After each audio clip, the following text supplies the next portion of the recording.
메리 크리스마스. 즐겁고 복된 성탄입니다. 오늘 특별히 성탄주의를 맞이하여서 우리 교우들의 식구들이 오래간만에 한자리에서 예배 드리게 되었고, 또 절기마다 우리 교회 방문해 주시는 성도님들, 또 오늘 처음 방문해 주시는 교우분들도 있습니다. 모두들 환영하고 오늘 이 복된 주일에 같이 예배 드리게 되어서 큰 은혜로 생각을 합니다. 오늘은 25일 성탄절이면서 성탄주일이 되었습니다. 달력을 보면은 성탄일과 성탄주일이 같은 날이 될 확률이 얼마나 될까요? 아마 금방 수학적으로 이렇게 계산이 나올 것 같습니다. 그런 의미에서 오늘은 조금 더 특별한 성탄절이라는 생각이 듭니다. 성탄절은 이미 세계적인 명절이 되었습니다. 크리스마스 하면은 아마 중국이나 소련이나 쿠바나 북한에서도 크리스마스라는 말을 알고, 또 다른 날과는 다르게 특별한 명절로 지키는 사람들이 점점 많아지고 있습니다. 크리스마스가 세계적인 명절이 되면은 좋은 점도 있지만은 그러나 우려가 되는 점도 있습니다. 그것은 무엇인가 하면은 크리스마스의 본질이 자꾸 잊혀진다는 그런 우려가 있습니다. 크리스마스의 본질적이고 가장 핵심적인 그 내용을 우리가 잊어버리고 부수적인 데 신경을 많이 쓰면서 크리스마스에 관한 중요하지 않은 많은 지식과 또 관습들이 늘어나는 그런 경향을 보게도 됩니다. 어떤 사람은 크리스마스에 관한 전문적인 서적을 하나 만들었다고 합니다. 그 책의 제목이 Physics of Christmas, 크리스마스에 관련한 어떤 물리학, 과학적인 지식이라는 게 되겠죠. 그 내용을 보면은 루돌프의 코가 빨간 이유라든가, 또 산타와 상대성 이론의 관계라든가, 산타가 뚱뚱한 까닭, 이런 내용부터 시작해서 미국에서 매해 팔리는 크리스마스 트리가 4,200만 개 정도 된다라는 이런 지식들, 그리고 이 세상에서 가장 큰 크리스마스 선물은 무엇이었는가, 이런 지식들을 그 책에 담고 있다고 합니다. 혹시 여러분 중에서 그 답을 알고 계시는 분이 계신가요? 가장 비싼 크리스마스 선물, 그것은 바로 자유의 여신상이라고 합니다. 프랑스에서 미국에게 크리스마스 선물로 자유의 여신상을 1886년에 선물을 했다고 합니다. 참 많은 정보가 있죠. 그러나 이 모든 지식들이 크리스마스의 본질과는 그렇게 밀접한 관계는 없는 것 같습니다. 많은 사람들은 이 크리스마스를 자신들이 원하는 것을 즐기는 하나의 좋은 기회로 삼는 것 같습니다.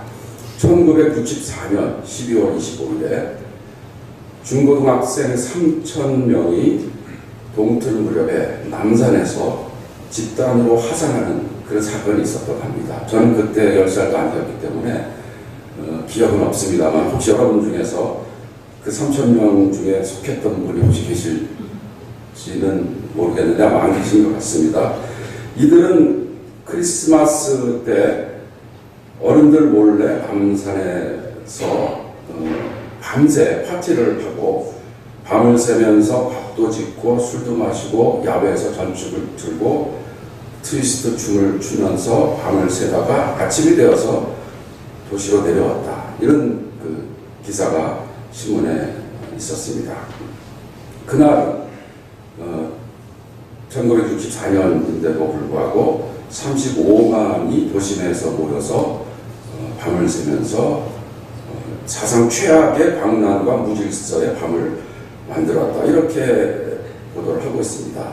그 날이 바로 크리스마스였다는 게 정말로 우리들에게는 큰 충격으로 다가오지 않습니까? 크리스마스를 많은 사람들이 즐기고 지킨다는 것이 중요한 것이 아니고, 더 중요한 것은 크리스마스가 무슨 날인지, 무엇 때문에 우리가 그날을 기념해야 하는지를 아는 것이 더 중요하다라는 생각을 거듭 하게 됩니다. 크리스마스를 어떨 때는 이제 X자를 쓰고 엑스마스로 그렇게 표기를 하기도 합니다.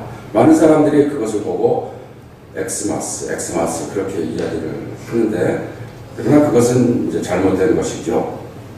X로 보이는 그 글자는 그리스 알파벳에서 키라는 글자인데, X로 쓰지만은 그 발음은 크리스 할 때, 크라이스트 할 때 그 크 발음과 같게 됩니다. 그래서 크리스마스를 엑스마스로 쓰지만은 읽을 때는 크리스마스로 읽어야 하는 것이죠. 그렇다면 크리스마스라는 그 말의 단어의 뜻은 무엇일까요? 크리스마스는 크라이스트 마스이고, 크라이스트는 그리스도 메시아를 말하고, 마스라는 말은 캐톨릭에서 예배를 드릴 때 미사라고 하는 그 단어와 같은 것입니다. 그리고 이 미사라는 말, 마스라는 말은 원래는 그 모인다는 그런 뜻인데, 그게 이제 예배의 모임과 연결이 되어서 예배한다 그런 뜻도 포함을 하게 됐습니다. 그러니까 크리스마스라는 단어의 정확한 뜻은 그리스도를 예배한다, 그리스도를 경배한다, 그런 말이 되겠습니다. 그러니까 크리스마스는 우리를 위해서 이 땅에 성육하신 그리스도를 예배하는 바로 그 날이 되겠습니다. 그러나 많은 사람들은 그리스도를 예배하는 것이 아니고 크라이스트 대신에 수학에서 어떤 다른 것으로 대체할 수 있는 X라는 일종의 그 변수로 크리스마스를 변경하여서 엑스마스로 지키면서 그 X 속에 자신의 욕구, 쾌락, 즐거움을 대체해서 무엇인가 다른 것을 예배하는 날로 지키고 있는 그런 안타까운 현실을 우리가 보게 됩니다. 크리스마스의 핵심을 이해하는 것이 중요합니다. 그러기 위해서는 그리스도가 어떤 분인가, 왜 그리스도를 예배해야 하는가, 또 우리는 그리스도를 어떻게 예배해야 하는가에 대해서 우리가 깊은 생각을 해야 되겠습니다. 저는 오늘은 우리 크리스마스의 핵심은 바로 진리가 은혜를 만난 그 측면에서 생각해 볼 수 있다는 말씀을 전하고자 합니다. 요한복음 1장 14절에 은혜와 진리가 충만하였다라는 그런 표현이 있습니다. 은혜와 진리가 충만한 그 날이 바로 크리스마스라는 말씀입니다. 먼저 진리에 대해서 한번 생각을 해보겠습니다. 오늘 우리가 읽은 요한복음의 말씀을 보면은 여러 가지 표현으로 진리에 대해서 우리들에게 설명을 합니다. 먼저 1절을 보니까 태초에 말씀이 계셨다. 그 말씀은 하나님과 계셨다. 그 말씀은 하나님이셨다. 이런 구절이 있습니다. 여기서 말씀이라고 표현된 단어는 그리스 원어로는 로고스입니다.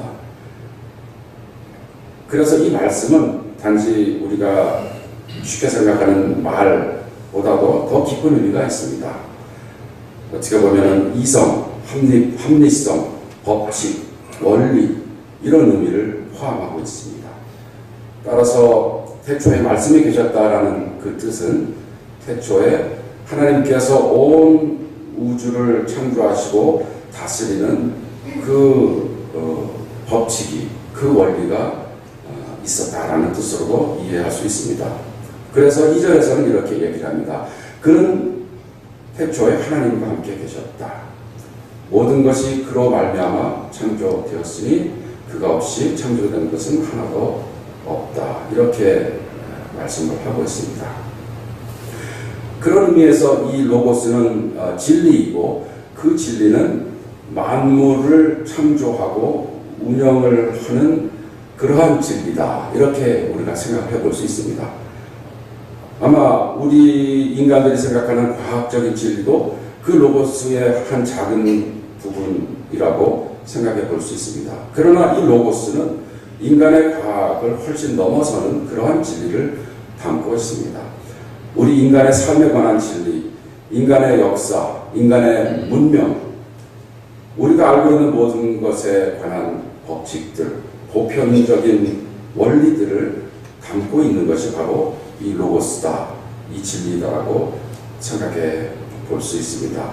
우리가 이 진리를 우리의 삶의 여러 영역에 적용해 볼 때 이 진리는 과학적인 진리로도 표현이 되고 공공의 선으로도 표현이 되고 우리 모든 인류가 보편적으로 받아들일 수 있는 그런 진리로도 우리들에게 다가옵니다. 우리가 부족하고 우리의 지식이 불완전하여서 그렇지 하나님께서는 이 진리를 통하여서 온 우주를 창조하시고 다스리시고 우리들의 개인의 삶과 역사를 주관하신다는 것을 우리가 깨달을 수 있습니다.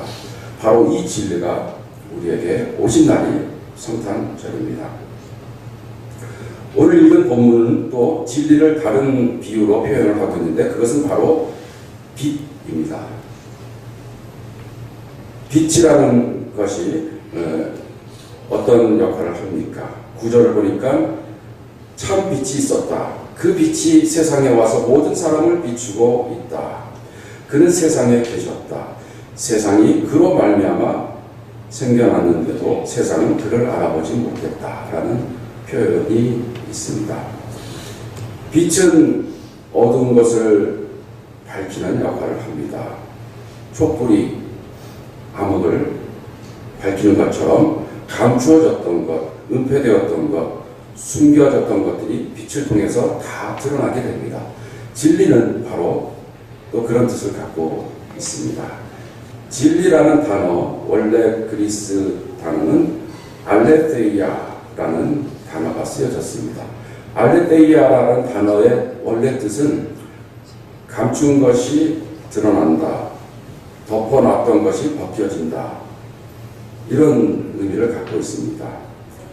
그래서 어떤 사람은 진리라는 말을 비은폐성, 은폐됐던 것이 폭로되는 것이다 라고 얘기를 합니다. 진리는 바로 감춘 것이 드러나는 것인데 우리가 생각해 볼 때 진리의 가장 아마 깊은 의미가 그것이 아닌가 생각이 됩니다. 애매모호하고 우리가 정확하게 알지 못하고 또 감춰졌던 것이 밝게 드러날 때 그것을 우리는 진리라고 이해를 하고 있습니다. 바로 진리가 비친 것이죠. 이런 진리는 우리의 삶 속에 있는 모든 감춰진 것, 어두운 것들을 밝혀내는 역할을 합니다. 그래서 이 빛이, 이 진리가 세상으로 왔지만은 세상 사람들은 그 빛을 애써 외면하고 자신들이 어둠 속에서 누리고 있었던 특권들을 어떤 그 상태를 유지하려고 노력을 해야 되는 것 같습니다.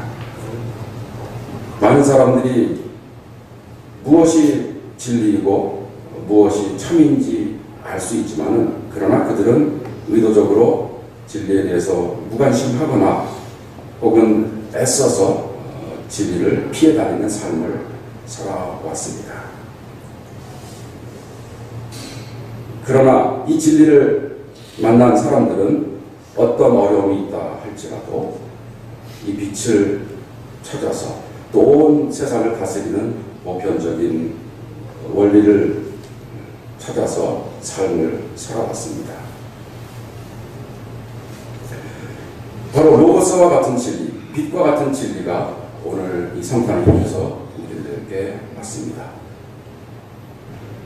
이 세상에 그것 이상 더 좋은 것이 무엇이 있겠습니까? 우리가 그런 진리를 만난다면 그 이상 축복이 어디 있겠습니까? 그러나 우리의 마음 한 구석에는 왠지 모를 불안감이 있습니다.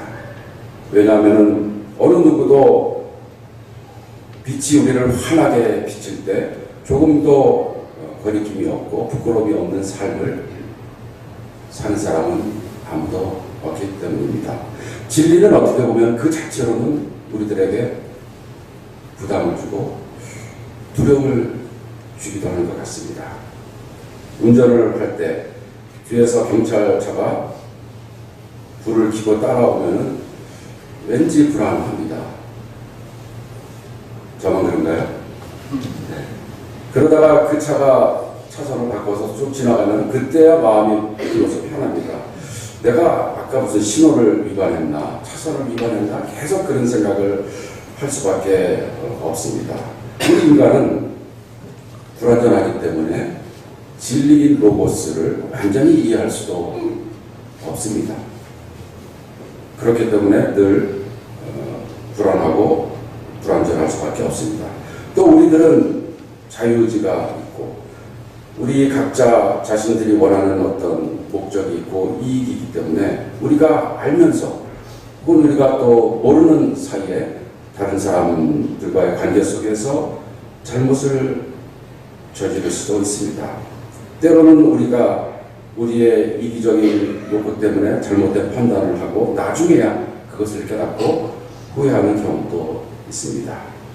정말 엄격한 진리가 이 세상에 있어서 그 진리의 잣대에 맞지 않을 때 우리들을 가차없이 판단하고 심판한다면 그 진리는 정말로 우리가 피하고 싶은 진리일 수밖에 없습니다. 우리에게 진리만이 주어진다면 우리의 삶은 어떻게 보면 더 비극적인 삶이 될지 모르겠습니다. 진리가 뭔지 개의치 않고 그냥 편하게 삶을 살고 싶다는 것이 많은 사람들의 선택이 될 수도 있습니다. 그러나 오늘 본문을 보니까 이 진리가 바로 은혜를 만나게 되었습니다. 오늘 본문의 12절을 보니까 그를 맞아들인 사람들, 곧 그 이름을 믿는 사람들에게는 하나님의 자녀가 되는 특권을 주셨다. 이렇게 말씀을 합니다. 하나님의 자녀가 되는 이 놀라운 특권은 우리가 늘 진리를 실천하고 조금도 잘못을 저지르지 않고 완벽한 자격을 갖춰서가 아니고 혈통에서나 육정에서나 사람의 뜻에서 난 것이 아니고 하나님에게서 났다. 이렇게 말씀을 합니다. 그 말씀이 육신이 되어서 우리 가운데 오셨습니다. 우리가 그의 영광을 보았습니다. 그것은 아버지께서 주신 독생자의 영광이었습니다. 그는 은혜와 진리가 충만하였습니다. 이렇게 오늘 복음서가 우리들에게 말씀을 하고 있습니다.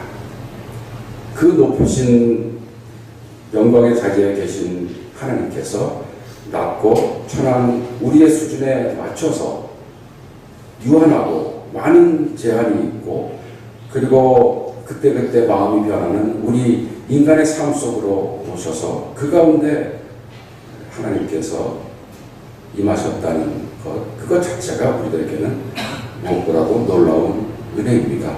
하나님이 우리의 삶의 모습을 부정하고 없애려고 하는 것이 아니고 부족한 가운데서 사는 우리들의 삶을 그대로 살아가시면서 우리들을 인도해 주시겠다는 그런 놀라운 결단이 바로 우리들에게 큰 은혜가 되는 것입니다. 하나님의 놀라운 사랑을 통하여서 우리들을 포용하고 우리가 빛 가운데, 우리가 진리 가운데 풍성한 삶을 살기 위해서 다시 한번 우리들에게 기회를 주시고 우리가 넘어질 때, 우리가 잘못된 길로 갈 때 다시 우리를 제자리로 돌이켜서 다시 해보라고 계속 기회를 주시는 하나님. 그러나 우리의 자유의지를 없애버리지 않고 우리를 로봇으로 만들지 않고 계속해서 우리들을 바른 길로 가도록 품어주시는 그런 하나님의 사랑이 바로 은혜입니다.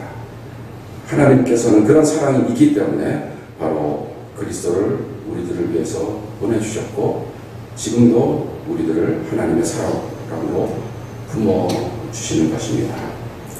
바로 이 놀라운 일이 오늘 일어났습니다.